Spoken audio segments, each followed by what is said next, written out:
There is a single server rack sitting inside an unmarked facility in Hangzhou that just rendered $100 billion of Silicon Valley investment completely obsolete. For nearly 3 years, the world was told a very specific story. We were told that to build the future of artificial intelligence, you needed 3 things: endless billions of dollars, massive mega-warehouses of power-hungry chips, and the explicit permission of a few corporate titans in San Francisco. Every major tech company in the West bought into this exact rulebook. They spent billions buying up every single high-end processor on the planet, building data centers so large they required their own nuclear power arrangements. The strategy was simple: whoever spends the most money wins, and nobody else can even compete. Except, someone just did, without access to top-tier microchips, without thousands of high-powered processing units. And on a total budget that wouldn't cover the electricity bill of an American tech giant. A quiet, unknown engineering team did the unthinkable. They released an artificial intelligence system that matched the world's most powerful frontier models, while costing less than 3% of what Silicon Valley spent to build theirs. It was a result so absurd, so statistically improbable, that when the benchmarks first surfaced online, top researchers in California openly claimed the data was fabricated. They said it was impossible. They said no one could bypass the hardware laws of computer science, and that is where they made their fatal mistake. Because what the Western tech establishment didn't realize was that while they were busy spending billions on hardware, this quiet startup was engineering a mathematical shortcut. One that would change the global power balance of technology forever. To understand how they pulled off this impossible hack, we first have to go back to the exact moment the door was slammed shut and a silent crisis began. If you are enjoying this deep dive into the hidden wars shaping our global future, consider hitting that subscribe button. It helps us uncover the stories nobody else is telling.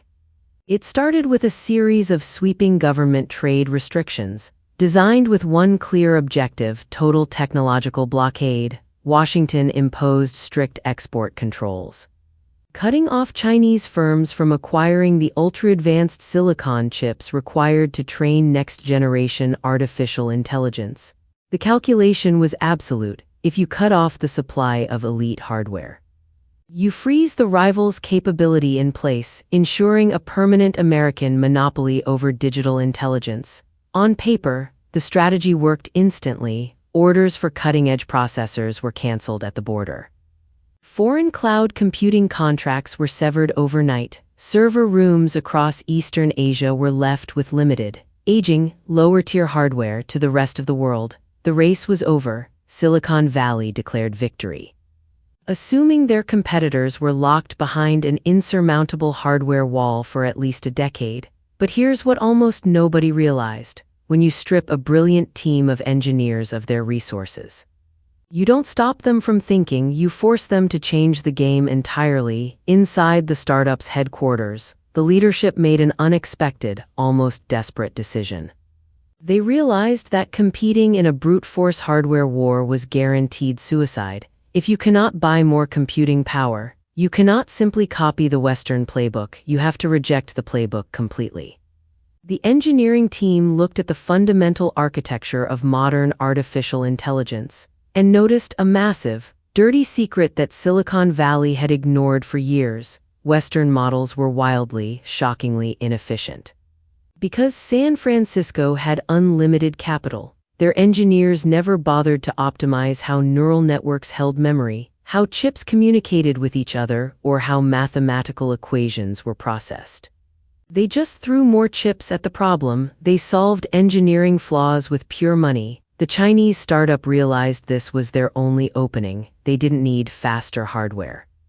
If they could invent a software architecture that ran 10 times more efficiently on broken, legacy hardware, they completely stopped training standard models and began a long, dangerous preparation in total isolation for months. While the global media declared that China was falling years behind in the AI race, this small team locked themselves away, rewriting the fundamental mathematics of deep learning from scratch. They started with the most stubborn bottleneck in computer science: hardware memory limits. Normally, when a complex artificial intelligence model thinks, it loads massive amounts of data back and forth between processor chips, creating a digital traffic jam that consumes insane amounts of electricity and time. The startup's engineers redesigned the memory routing, creating an ultra-compressed attention mechanism that reduced data transfers by over 90% without losing accuracy. It was the equivalent of fitting an entire library into a single pocket notebook without removing a single word, but that wasn't even their biggest breakthrough. Next, they targeted the way neural networks process logic. Standard frontier models use every single parameter, every digital neuron, to answer every single query. It didn't matter if you asked the system a simple math problem or a complex medical question. The entire massive machine had to fire all at once, burning immense computational energy. The startup threw that design in the trash. They pioneered a hyper-fragmented mixture of expert system, where the model was broken down into dozens of smaller, specialized subbrains. When a question was asked, a dynamic digital router would instantly awaken only the exact tiny percentage of the brain needed for that specific task, leaving the rest of the system completely asleep. The result was staggering. They were suddenly generating frontier-level answers while consuming a fraction of the computational power, allowing them to chain together hundreds of old, restricted chips and make them perform like a modern American supercomputer. They had taken scrap hardware and hacked it to run like the most advanced computing engine on Earth. And yet, they told no one for nearly 2 years. They ran silent stress tests, quietly refining their algorithms in the dark, waiting for the exact moment to strike. Remember the billions of dollars Silicon Valley spent securing chip supply chains. This was the moment that investment began to crumble, because on a random weekday, without a single press conference, without a marketing budget, the startup uploaded their full, completed model to an open-source research platform. They didn't just release the access point, they released the actual code weights, the underlying math, the blueprint. When researchers around the globe downloaded the software and ran it through independent tests, a shockwave hit the technology industry. The model was scoring on par with, and in some areas beating, systems that cost hundreds of millions of dollars to train. The startup had built a system capable of rivaling OpenAI's best work. For roughly $6 million, the tech world went into an absolute tailspin in a matter of hours. The myth of the hardware wall was shattered forever. Wall Street analysts scrambled to adjust their projections. Tech executives in California called emergency meetings.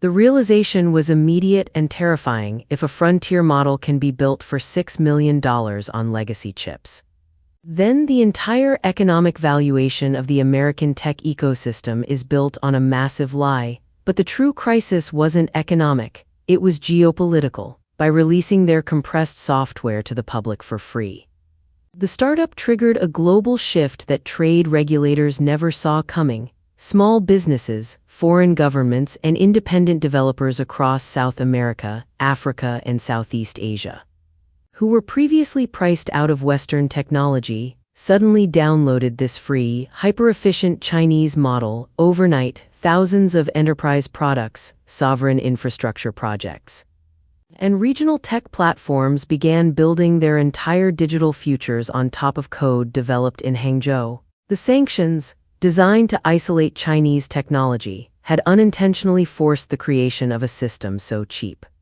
so accessible, that it began capturing the global market by default. Why pay high subscription fees and cloud taxes to a foreign giant in San Francisco when you can host your own sovereign intelligence on local, cheap servers? Using code that costs nothing, the Trojan horse had cleared the gates, and nobody knew how to stop it. And that brings us to the real threat facing the global economy today. We are no longer just looking at a story about clever software optimization. We are watching the complete breakdown of Western technological dominance if software efficiency continues to outpace hardware development. export controls become completely useless. It means any nation, any startup, any non-aligned entity can bypass international embargoes using mathematical agility instead of physical supply chains. The moat is gone. Silicon Valley now finds itself caught in an impossible dilemma. If they keep spending hundreds of billions on massive hardware arrays, their products will be too expensive to compete with the free, lightweight alternatives spreading across the rest of the world. But if they stop spending, they risk losing their technological lead entirely. Meanwhile, inside that unmarked building in Beijing, the engineers aren't celebrating. They are already working on their next-generation system, using synthetic data loops and self-improving code architectures designed to run on even lower power requirements. They have proven that intelligence isn't limited by how many chips you can buy, but by how smartly you can write the code. The long-held monopoly on artificial intelligence has been broken. Not with a massive army of supercomputers, but with a quiet math equation that nobody was looking for. The world thought the technology race would be decided by who had the most money, but it turns out it was decided by who had nothing left to lose. Which brings us to the one question that every government and corporation must now answer when high-level intelligence becomes free, open, and impossible to restrict. Who actually controls the future of human thought? If this deep dive gave you a new perspective on the invisible dynamics shaping our world, make sure to subscribe and share this video, and let us know your thoughts in the comments below.